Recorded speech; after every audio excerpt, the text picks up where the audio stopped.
일주일에 한 권 고서의 지혜를 내 것으로 만들기. 안녕하세요, 하루입니다. 오늘은 여러분의 깊은 영적 탐구를 돕는 고대의 지혜가 담긴 책을 준비했습니다. 과거에 소개했던 영적 저서인 키발리온과 결을 함께하는 책인데요. 바로 헤르메스 트리스 메기스투스의 가르침을 기록한 헤르메스 문헌 중 하나, 아스클레피오스를 보내드립니다. 이 책은 어렵게 느껴질 수도 있지만 그 속에는 인간의 본질, 신과의 관계, 그리고 우주의 신비를 깊이 탐구한 영적 가르침이 담겨 있습니다. 책 속에서 반복적으로 등장하는 신이라는 개념은 단순히 특정 종교의 신을 의미하는 것이 아닙니다. 헤르메스 주의에서 말하는 신은 모든 것의 근원이자 물질 세계를 초월한 순수한 지성을 가리키고 있습니다. 이 책의 내용은 헤르메스 트리스 메기스투스가 그의 제자인 타트, 아스클레피오스, 하몬에게 가르침을 전하는 대화체 형식으로 구성되어 있습니다. 이번 대화체의 녹음은 저에게도 새로운 시도였기에 듣는 분들이 불편하지 않도록 최대한 자연스럽게 전달하려 노력했습니다. 이 영상이 여러분의 영적 성장의 작은 길잡이가 될 수 있기를 바랍니다. 그럼 이제 1800년 전에 고대의 세계로 함께 떠나 아스클레피오스 속에 담긴 헤르메스 트리스 메기스투스의 가르침을 만나보겠습니다. 편안한 마음으로 들어주세요. 아스클레피오스여, 신이 너를 이곳으로 인도하셨다. 신의 뜻을 전하기 위함이다. 이번 대화는 그 어느 때보다 신성할 것이며 내가 지금껏 전한 말들, 아니 신의 영감을 받아 말한 모든 것보다도 더욱 신의 힘이 깃들어 있을 것이다. 내가 이를 온전히 이해한다면 마음은 선으로 가득 찰 것이다. 다만 선이 하나인지 혹은 모든 선이 하나로 통합되는지는 우리가 논의해야 할 문제이지. 사실 이 두 가지는 모순되지 않아. 모든 것이 하나에서 비롯되었든 모든 것이 하나이든 결국 같은 의미를 지니고 있다. 앞으로의 대화를 주의 깊게 들으면 알게 될 것이야. 자, 가까이 오너라. 아스클레피오스 그리고 타트를 불러 함께 하도록 하라. 타트가 들어오자 아스클레피오스가 하몬도 함께하면 좋겠다고 말했다. 이에 트리스 메기스토스가 답했다. 하몬이 함께하는 것을 막을 이유는 없지. 나는 이미 그에게 많은 것을 가르쳤다. 자연 철학에 대한 논의와 여러 연설을 사랑하는 아들 타트에게 헌정한 것처럼 말이다. 하지만 이번 대화는 내 이름을 함께 남길 것이다. 그러니 하몬 외에는 아무도 부르지 말아라. 신성한 가르침을 군중 앞에서 무분별하게 퍼뜨리는 것은 거룩함을 훼손하는 일이니.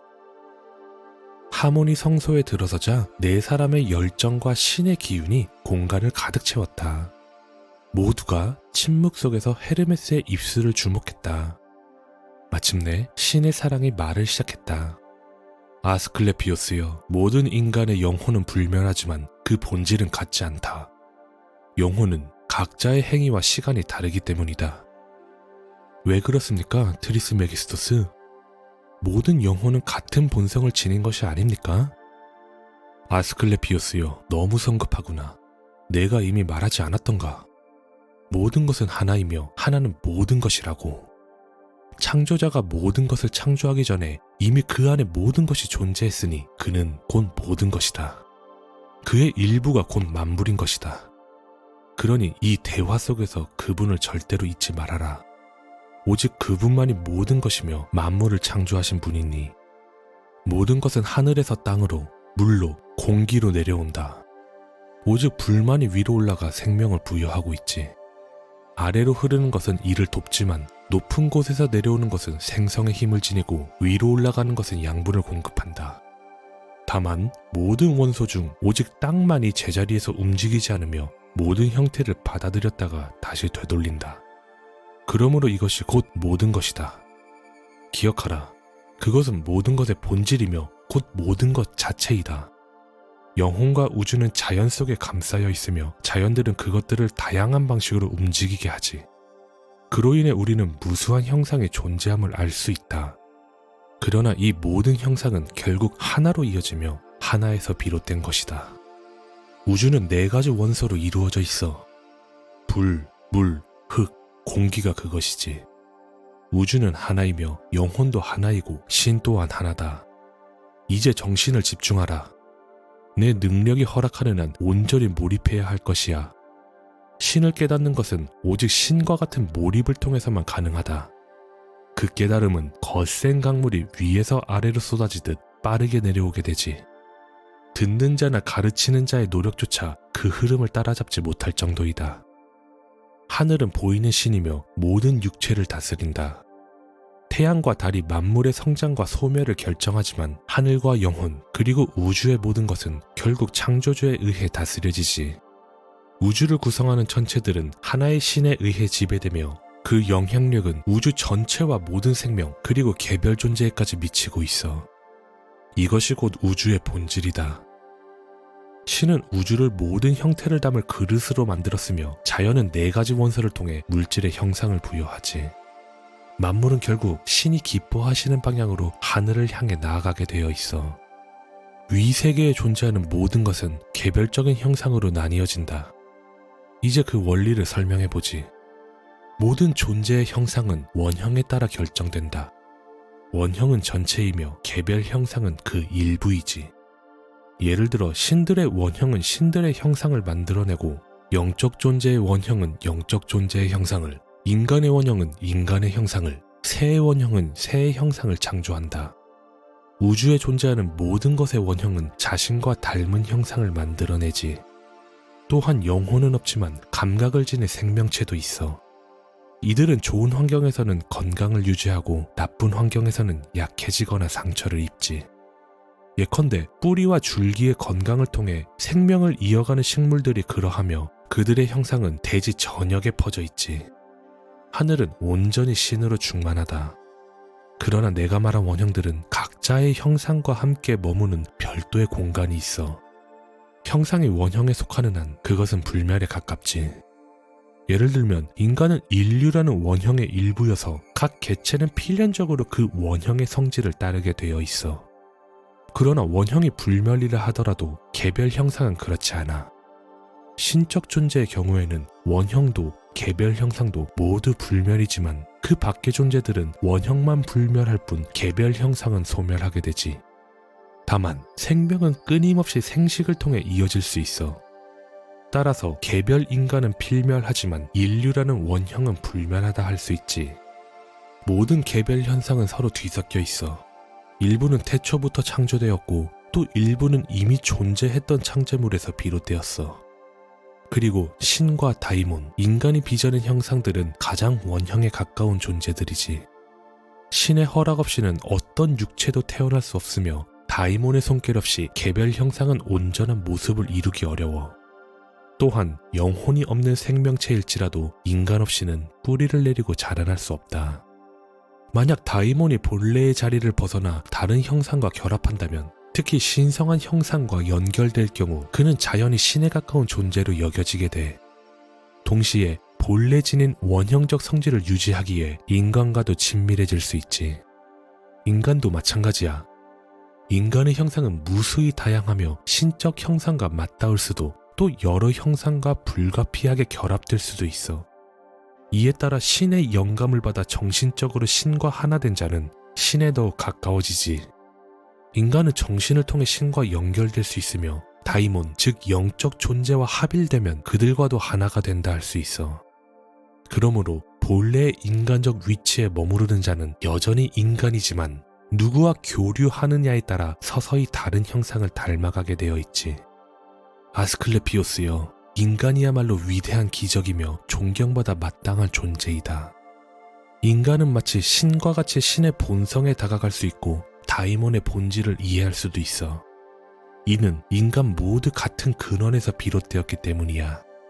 자기 절제를 통해 균형을 잃은 인간의 본성이란 얼마나 복되고 행복한가. 그는 신과 신성으로 이어져 있으면서도 땅에 묶인 육체적 본성을 내심 경멸하게 되지. 그러나 신의 섭리에 따라 필요한 존재들과는 사랑으로 유대를 맺으며 한편으로 하늘을 바라보면서도 땅에 관심을 기울이는 축복받은 중간 지점에 서 있다 할 수 있어. 자신보다 낮은 존재를 사랑하고 위에 있는 존재에게 사랑받는 존재이지. 인간은 빠르게 원소들과 하나가 되며 날카로운 지성으로 그에게는 모든 가능성이 열려 있어. 하늘도 결코 그에게 너무 높지 않아 지혜로 그 광대함을 재며 가까이 있다고 여기지. 어떠한 한계도 그의 눈을 흐리게 할 수 없고 단단한 땅도 그의 발걸음을 막지 못할 것이야. 심연의 물조차 그의 통찰을 가로막지 못하겠지. 그는 어디서든 동일한 존재로 곧 만물이자 전부라 할 수 있어. 모든 생명체 중 영혼을 지닌 존재들은 뿌리를 위에서 아래로 뻗고 영혼 없는 존재들은 아래에서 위로 뻗게 되지. 어떤 존재는 두 가지 방식을 통해 양분을 얻고 또 어떤 존재는 오직 하나로만 생명을 잇는다. 영혼이 있는 존재는 영혼의 양식과 육체의 양식, 이 두 가지로 존재하지. 우주의 영혼은 끊임없이 움직이며 만물을 지탱하고 육체는 물과 땅, 곧 하계의 양분을 받아 자란다 할 수 있어. 그리고 모든 것을 채우는 숨결이 이들과 섞여 생명의 기운을 불어넣게 되지. 인간에게는 특별한 지성이 주어져 있어 이를 통해 신적 이성을 이해할 수 있지. 그 지성을 높이고 지탱해주는 의식은 본질이 고귀하고 신성하므로 신의 본성과 다르지 않지. 나는 인간과 신이 어떻게 결합할 수 있는지 이야기하고 있었다. 인간만이 온전한 존경을 받을 자격이 있으며 특히 신성한 의식을 깨닫고 신적인 지혜를 이해하는 이들은 더욱 큰 축복을 누릴 것이야. 트리스메기스토스여, 모든 인간이 같은 의식을 지닌 것이 아닙니까? 아스클레피오스여, 그렇지 않다. 모든 인간이 참된 깨달음에 도달한 것은 아니다. 대부분은 충동에 휩싸여 이성을 잃고 환상을 쫓다 스스로를 속이게 되지. 그 결과 악이 마음을 물들이고 인간은 본래의 고귀한 본성을 잃어버리게 되어 있어. 결국 그는 짐승과 다름없는 존재로 변하게 되지. 인간은 이중적 본성을 지닌 유일한 존재야. 하나는 신적 본질로 그리스인들은 이를 우시오데스라 부르고 우리는 신의 형상이라 하지. 다른 하나는 네 가지 원소로 이루어진 육체로 그리스인들은 이를 휠리콘이라 부르며 우리는 물질의 본성이라 하지. 인간의 육체는 물질로 이루어졌지만 그 안에는 신적인 정신이 깃들어 있어. 이 신성한 정신이라는 것은 육체라는 벽 안에 갇혀 있지만 본래의 순수한 본질을 간직하고 있지. 이것이 바로 인간에게 주어진 의식이며 육체 속에서 조용히 머무르고 있어. 트리스메기스토스여, 그렇다면 인간은 왜 신의 영역이 아니라 이 땅에서 살아야 합니까? 신과 함께 있었다면 더 큰 축복을 누리지 않았겠습니까? 아스클레피오스여, 좋은 질문이다. 신께로 나여 하여금 이 질문에 답할 수 있도록 해주시길 기도한다.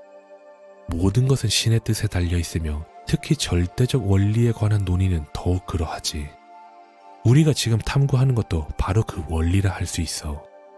잘 들어라, 아스클레피오스여. 만물을 창조한 주제자, 즉 우리가 신이라 부르는 그분께서는 자신 다음으로 또 하나의 신을 창조하셨어. 이 신은 감각을 통해 볼 수 있고 인식할 수 있는 존재이지. 하지만 내가 감각이라 할 수 있는 신이라 부르는 이유는 그것이 감각을 지녔기 때문이 아니라 사람들이 감각을 통해 인식할 수 있기 때문이야. 이 신의 속성에 대해서는 나중에 더 깊이 논의해 보도록 하지. 신은 자신에게서 나온 최초의 존재이자 자신 다음 가는 신적 존재를 창조하셨어. 그리고 그분의 눈에 그것은 완벽하고 아름다웠지. 모든 선이 그 안에 충만했기에 신은 이를 자신의 본질에서 태어난 자식처럼 사랑하셨어. 그러나 그 신적 존재를 바라볼 또 다른 존재가 필요하다고 여기셨고 바로 그때 인간이 창조되었다. 인간으로 하여금 신의 이성과 사랑을 본받게 하려는 것이었단다. 신의 뜻은 완전하기에 그 뜻이 발해지는 순간 존재가 시작되었어. 결국 인간은 신의 본질로부터 탄생한 셈이지. 하지만 만물을 사랑하고 돌보려면 인간은 육체라는 보호막이 필요했어. 그래서 신은 인간을 물질로 감싸 보호하셨으며 이 원리를 모든 인간에게 똑같이 적용하신 것이지. 신은 영원한 것과 필멸의 것을 적절한 비율로 섞어 인간을 창조하셨어.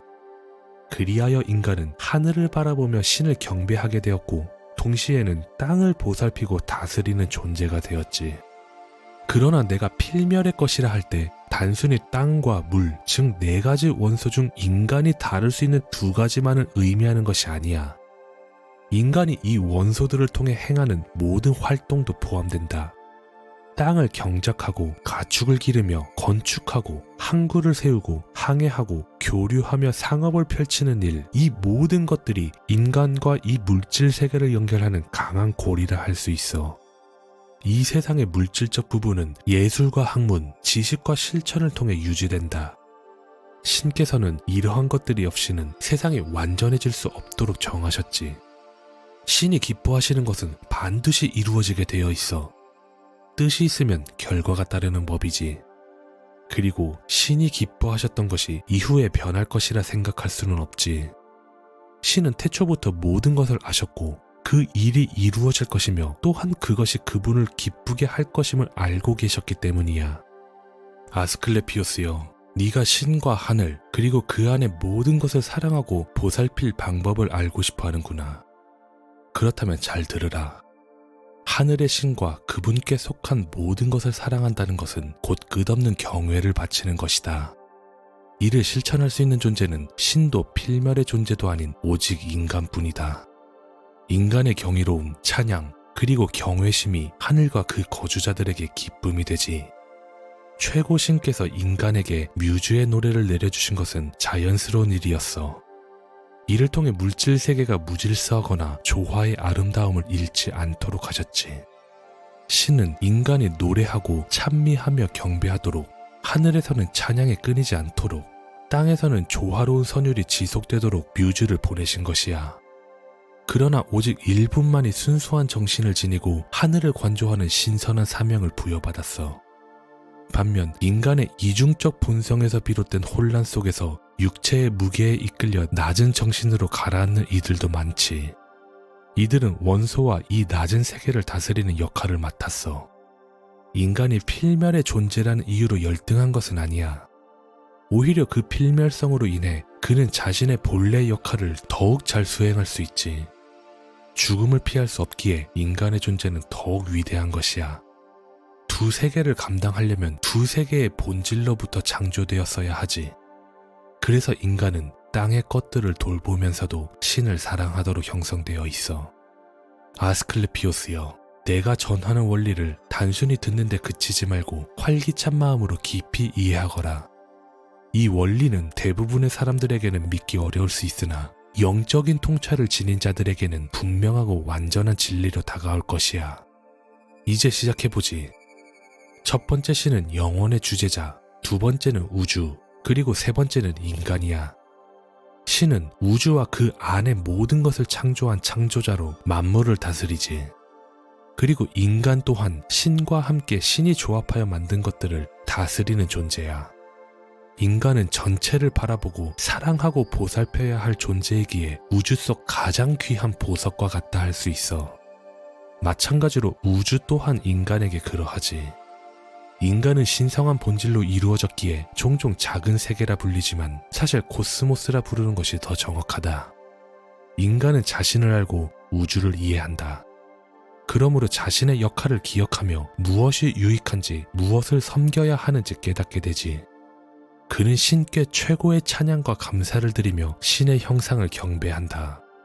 그러나 동시에 자신이 신의 두 번째 형상임을 알고 있지. 신의 형상은 두 가지야. 하나는 우주, 다른 하나는 인간이지. 인간은 여러 요소가 결합된 존재야. 영혼, 의식, 영, 그리고 이성을 지닌 부분에서는 신적인 존재이며 이 고귀한 요소들로 인해 하늘로 향할 수 있게 돼. 그러나 불, 흙, 물, 공기로 이루어진 육체로 인해 그는 땅에 머무를 수밖에 없지. 그렇지 않으면 신이 그에게 맡긴 것들이 버려지고 황폐해질 것이기 때문이야.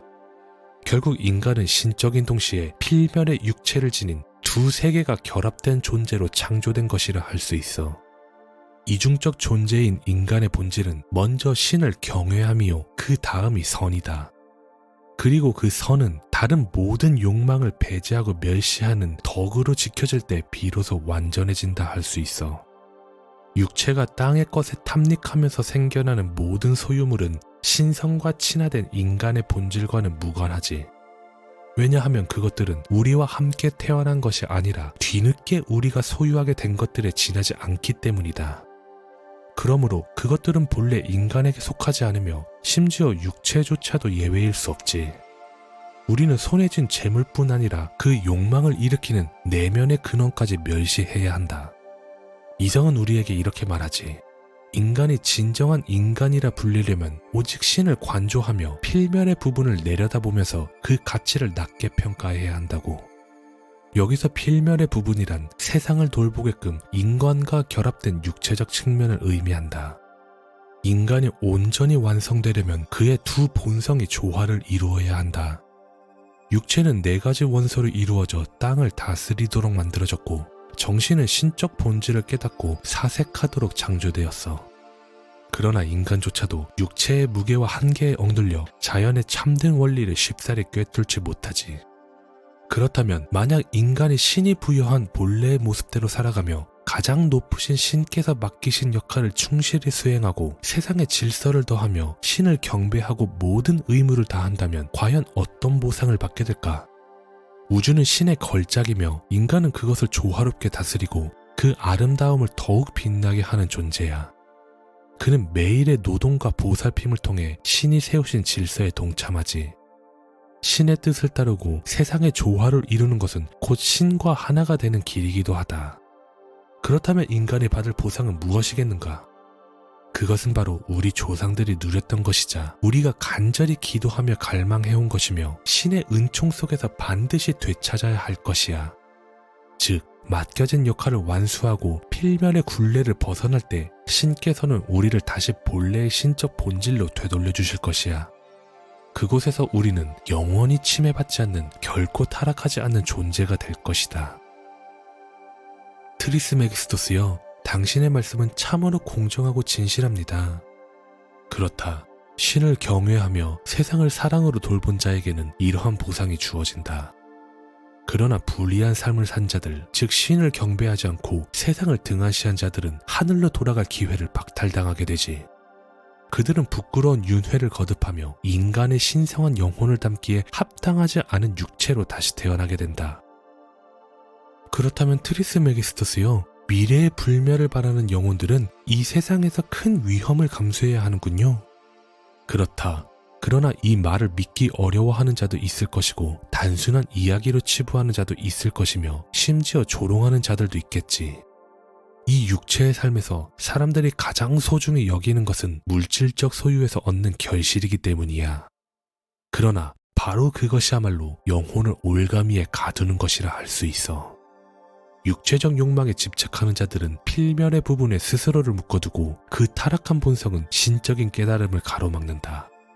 필면의 속성은 인간이 불멸을 추구하는 것을 시기하며 신적 본질로부터 멀어지게 만들지. 이제 나는 예언자의 입장에서 말하겠다. 우리 이후의 시대에는 더 이상 순수한 사랑을 지닌 자들이 없을 것이다. 철학은 신을 아는 유일한 길이며 그것은 끊임없는 사색과 경건한 숭배에서 비롯된다. 그러나 많은 이들이 불필요한 논쟁과 복잡한 이론으로 철학을 왜곡하고 타락시킬 것이야. 그러나 그들은 어떻게 철학을 난해하게 만들고 또 어떻게 다양한 논리로 철학을 무너뜨린단 말입니까? 아스클레피오스여, 철학은 이렇게 타락한다. 영리한 논변으로 본질을 흐리고 철학을 복잡한 학문과 뒤섞는 것이지. 산술, 음악, 기하학 같은 난해한 연구들을 덧붙여 철학을 원래의 목적에서 멀어지게 만드는 것이야. 그러나 순수한 철학은 오직 신에 대한 경외심에서 출발해야 한다. 철학은 이러한 학문을 깊이 탐구할 필요가 없으며 다만 그것들을 통해 신의 지혜를 경이롭게 바라보는 것으로 충분하지. 예를 들어 하늘의 별들이 정해진 궤도를 따라 돌고 그 움직임이 숫자의 질서 속에서 이루어진다는 사실을 깨닫는 것만으로도 신의 섭리를 이해할 수 있다. 철학은 또한 땅의 넓이, 바다의 깊이, 불의 힘, 그리고 이 모든 것의 성질과 영향을 깨달으며 신의 지성과 예술성을 찬양하는 데 있어야 하지. 음악을 이해하는 것은 곧 만물이 신이 부여한 비율 속에서 조화를 이루고 있음을 깨닫는 것이야. 신의 질서 안에서 개별적인 것들이 하나로 어루어지며 그 조화 속에서 가장 아름답고 진실된 신성한 노래가 탄생하는 것이라 할 수 있다. 이제 영에 대해 논의해보자. 태초에는 신과 희레가 있었다. 희레란 그리스어로 물질을 뜻하지. 영은 물질과 함께 존재했거나 물질 속에 깃들어 있었다. 그러나 영이 신 안에 존재했던 방식과 우주의 원리가 신 안에 존재했던 방식은 서로 다르다 할 수 있지. 우주의 원리는 아직 창조되지 않아 실체가 없었으나 신 안에서 태어날 가능성으로 머물러 있었다. 태어나지 않은 존재란 단순히 아직 태어나지 않은 것이 아니라 스스로 어떤 것도 낳을 수 없는 존재를 의미하지. 모든 존재는 생성과 피생의 능력을 지닌다. 어떤 존재들은 스스로 태어난 듯 보이지만 그들 역시 태어날 가능성을 내포하고 있었지. 결국 이들로부터 모든 것이 태어났지. 그러나 신은 다르다. 신은 영원하며 존재하는 모든 것의 근원이지만 스스로 태어난 것도 태어날 수도 없지. 신은 단순한 존재가 아니라 언제나 존재해왔으며 앞으로도 영원히 존재할 것이야. 신은 스스로 완전한 존재이기 때문이지. 물질과 영도 태초부터 존재해온 것처럼 보이지만 그들 역시 스스로 생성하고 번식할 수 있는 힘을 지니고 있어. 생명의 원천은 자연에 있으며 자연은 스스로 잉태하고 탄생시키는 힘과 물질을 품고 있지. 그러므로 자연은 그 자체로 생성의 능력을 지니고 있으며 어떠한 외부의 개입 없이도 생명을 창조할 수 있어. 이제 다른 존재와 결합해야만 생명을 잉태할 수 있는 것들에 대해 살펴보자. 우주와 그 안에 있는 모든 것은 스스로 태어난 것이 아니지만 자연의 모든 생성력을 내재하고 있어. 다시 말하겠다. 우주는 만물이 존재하는 공간이다. 어떤 것도 그것을 담을 공간이 없었다면 존재할 수 없었을 것이다. 모든 존재는 자리를 필요로 하며 공간이 없다면 어떤 성질도, 양도, 위치도, 영향도 가질 수 없지. 따라서 우주는 태어나지 않았으나 모든 존재의 본성을 품고 있다. 나아가 우주는 만물을 잉태할 수 있는 가장 풍요로운 근원이지. 이것이 물질의 본질이야. 물질 자체는 창조된 것이 아니지만 창조할 수 있는 힘을 지니고 있어. 마치 스스로 증식하는 듯하며 그 속성은 선한 것뿐만 아니라 악한 것까지도 끝없이 키워내고 있지. 아스클레피오스여, 하몬여, 신께서 왜 악을 제거하지 않으셨는가라는 흔한 질문에 나는 동의하지 않는다. 그런 의문을 제기하는 자들에게는 대답할 가치도 없다. 그러나 너희를 위해 이 논의를 계속하며 답을 주겠다. 어떤 이들은 신이 세상을 완전히 악에서 해방시켜야 한다고 말한다. 그러나 악은 이미 세상에 깊이 뿌리내려 있어 마치 세상의 일부인 듯 보이지. 그러나 최고신께서는 이를 미리 내다보시고 가장 합리적인 방식을 선택하셨어. 신은 인간에게 의식, 지식, 지성을 부여하여 스스로 악을 분별하고 맞설 수 있도록 하셨지. 이것이 인간이 다른 생명체보다 뛰어난 이유야. 그리고 오직 이 능력을 통해서만 인간은 악과 속임수, 부패의 덫을 피할 수 있어. 신성한 지성과 예지를 지닌 자는 한눈에 악을 꿰뚫어보고 빠지기 전에 피할 수 있지. 왜냐하면 모든 지식의 근원은 최고 선에 있기 때문이야. 우주 안의 모든 것은 영에 의해 움직이며 에너지를 공급받고 있어. 이 영은 마치 악기나 정교한 기계처럼 최고신의 뜻에 따라 작동하는 도구라 할 수 있지. 이 원리만 깨닫는 것으로도 충분하다. 감각으로는 인식할 수 없는 최고신이 감각할 수 있는 신을 다스리고 통제하신다. 이 감각할 수 있는 신은 우주를 아우르며 모든 공간과 물질 그리고 생성과 창조의 원리를 담고 있지. 그는 존재하는 모든 것을 포용하며 크고 작은 모든 것을 감싸고 있어. 우주의 모든 형상은 영에 의해 움직이며 다스려지고 있어. 이는 신이 각 존재에게 부여한 본성에 따라 작용하는 원리라 할 수 있지. 그러나 힐에는 이 모든 것을 담아내는 그릇이다. 이 모든 것을 통치하는 분은 신이야. 신은 만물의 운동이자 만물이 서로 만나는 접점이며 각 존재가 필요로 하는 것을 나누어 주시지. 또한 신은 각 존재의 본성에 따라 영을 불어넣어 충만하게 하시지. 우주는 거대한 구체야. 그러나 구라는 형태 자체가 한쪽에서 바라보면 반대편을 볼 수 없게 만들기 때문에 많은 사람들이 우주를 일종의 닫힌 공간으로 여기고 있지. 마치 구의 표면에 새겨진 그림만 보고 그것이 전부라고 착각하는 것과 비슷해. 그러나 사실 이것은 인간의 눈에 비친 착각일 뿐이며 우주의 본질은 우리가 눈으로 직접 볼 수 없는 일종의 보이지 않는 존재에 더 가깝다 할 수 있지. 만약 구의 아래쪽이 실제로 특정한 장소라고 가정한다면 그리스어로 이것을 하데스라 부른다. 이 명칭은 보다를 뜻하는 그리스어 이데인에서 왔는데 부정형이 되면 보이지 않는다는 뜻이 되기 때문이다. 같은 어원에서 비롯된 단어가 바로 이데아이며 여기서는 볼 수 있는 형상을 의미하지. 반대로 하데스는 보이지 않는 곳을 뜻하고 있다. 또한 우리가 저승이라고 부르는 세계를 그리스어로 하데스, 라틴어로는 임페리라고도 하는데 이건 역시 구의 가장 아래쪽이라는 개념과 관련이 있어. 눈에 보이지 않는 영역, 곧 볼 수 없는 세계라는 뜻이 담겨있기 때문이야. 이것이야말로 가장 근원적이고 오래된 원리이며 만물의 시작과 근원이야. 모든 것은 이 안에서 이를 통해 그리고 이로부터 존재하고 있지. 트리스메기스토스여, 결국 당신이 말하는 모든 것은 무엇을 의미합니까? 한마디로 모든 개별 형상 안에 존재하는 단일한 본질이 곧 우주의 본질이야. 우주는 육체를 양육하고 영은 영혼을 기르며 이해는 신성한 선물에 의해 성장하지. 이것이야말로 인간을 진정으로 행복하게 하는 유일한 길이야. 그러나 모든 인간이 이를 누릴 수 있는 것은 아니야. 오직 신성한 빛을 받아들일 수 있는 정신을 지닌 자들만이 그 혜택을 얻을 수 있을 것이야. 태양이 세상을 빛으로 밝히듯 인간의 정신도 또 다른 빛에 의해 밝아지지.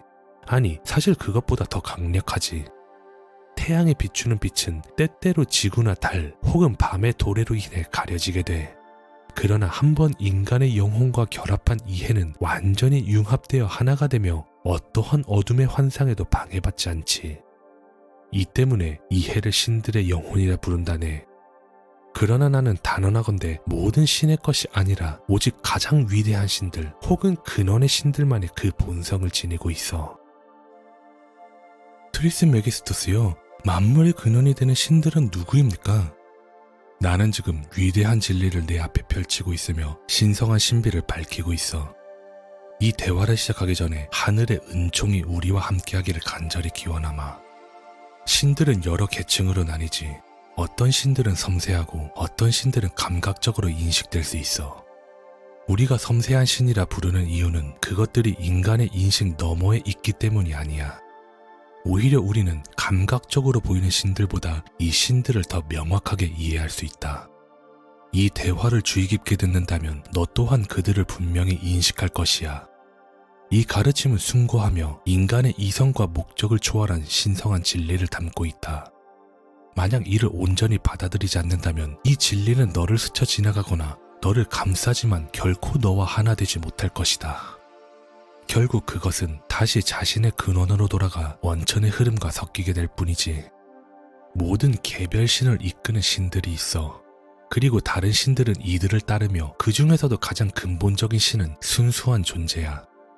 감각적으로 인식되는 신들은 이중적 본성에 따라 모든 것을 감각을 통해 실현하지. 이들은 서로를 통해 작용하며 각자 맡은 역할을 수행하면서도 서로를 비추고 있어. 하늘을 지배하는 원리는 목성이며 목성은 하늘의 힘을 통해 모든 생명에게 생명을 부여한다. 태양의 본질은 빛이며 그 빛의 선함은 태양의 궤도를 따라 흘러와 우리에게 전달되고 있지. 호로스코프, 즉 별자리라 불리는 36개의 별들은 언제나 같은 자리에 고정되어 있으며 판토모르폰, 즉 만상의 근원이라 불리는 존재를 본질로 삼고 있다. 이 존재는 개별 존재들에게 다양한 형상을 부여하는 역할을 하고 있지. 7개의 천구는 운명 또는 숙명이라 불리는 본질을 지니고 있으며 자연의 법칙에 따라 모든 것이 변화하도록 만든다. 법칙은 변하지 않지만 만물은 끊임없는 운동 속에서 변화하고 있지.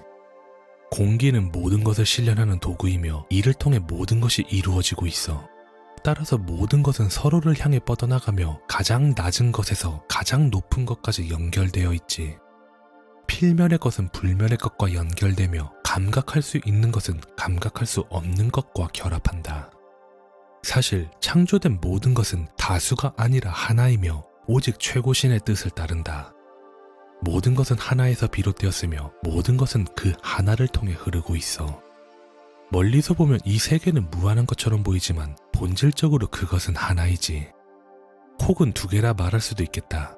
즉 모든 것이 비롯된 원천과 모든 것을 이루는 본질이 그것이다. 최고 신의 뜻과 허락에 의해 나머지 모든 것이 존재하게 된다. 트리스메기스토스여, 다시 묻겠습니다. 이 가르침의 본질은 무엇입니까? 아스클레피오스여, 잘 들어라. 신, 만물의 주제자, 사람들이 가장 거룩하고 경건한 이름으로 부르는 존재는 우리의 지성을 통해 신성하게 여겨져야 한다. 그러나 우리가 이 신성을 깊이 사색할수록 그분을 어떤 특정한 이름으로도 온전히 표현할 수 없음을 깨닫게 될 것이야. 말이란 무엇인가? 그것은 공기가 숨결에 의해 움직이며 형성된 소리야. 인간의 의지와 생각이 담긴 감각이 정신을 통해 표현하는 방식이라 할 수 있지. 하지만 신의 이름이란 그분의 무한한 본질을 단 몇 개의 음절로 축소한 것에 불과해. 인간이 소리를 통해 의사를 전달하듯 신의 이름도 단지 불리는 것일 뿐 그분의 실체를 담아낼 수는 없지. 그러니 신의 이름은 단순한 음성이나 공기의 울림이 아니야. 그것은 감각과 숨결, 공기 속에 존재하며 이 모든 것을 통해 드러나고 이 모든 것에서 비롯된 전체성이야. 나는 만물의 위험을 창조한 신, 만물의 아버지이자 주제자가 단 하나의 이름을 가질 것이라 기대하지 않아. 심지어 여러 이름을 결합한 하나의 이름조차도 그분을 온전히 담을 수 없다고 생각한다. 사실 신께서는 이름이 없다. 아니, 오히려 그분은 모든 이름을 가지시지. 그분은 하나이면서 동시에 만물이기 때문이다. 따라서 우리는 모든 것을 신의 이름으로 부를 수도 있으며 신을 만물의 이름으로 부를 수도 있어. 그분은 단일한 존재이면서 동시에 전체이며 두 가지의 본질을 모두 지니고 계시지. 그분은 끊임없이 자신의 뜻을 잉태하며 시간 속에서 창조하고자 하는 모든 것을 탄생시키고 계시지. 그리고 그 뜻은 오직 선뿐이다. 이 선은 신성에서 자연스럽게 태어나 만물을 유지하며 아직 태어나지 않은 것들에게도 생명을 부여하는 힘이 된다. 그러므로 아스클레피오스여, 이제 모든 것이 어떻게 존재하게 되었으며 왜 존재하게 되었는지에 대한 해답이 너에게 주어졌다. 여기까지 들어주셔서 감사합니다. 이상으로 1부를 마치겠습니다. 구독과 좋아요는 사랑입니다. 하루북드림이었습니다. 감사합니다.